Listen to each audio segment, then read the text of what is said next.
Teacher நின்று பார்த்தோம் தள்ளோம். அவன் சைக்கிள் எடுத்துன்னு போகிற மாதிரி எடுத்துன்னு போயினே இருக்கிறாங்க.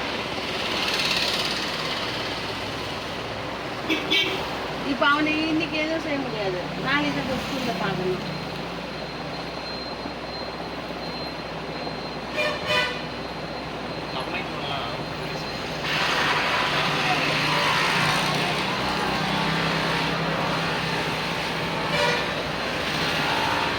நம்ம யாருக்கு நாங்கள் வெளியில் இருக்கல, ரெண்டும் உள்ளதான் இருந்தது.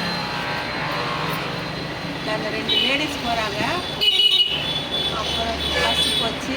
அந்த பையன் வருவான். கிராஸ் பண்ணி வந்தான்டா.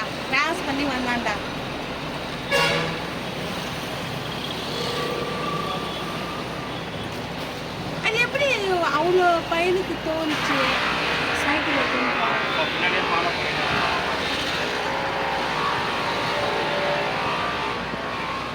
நம்ம யாருமே இல்லைம்மா, எல்லாமே உள்ளே இருக்கிறோம்மா. யாருமே பார்க்குறோமா இல்லையா? இவன் தான் அப்போ தான் வந்தாங்க குண்டை.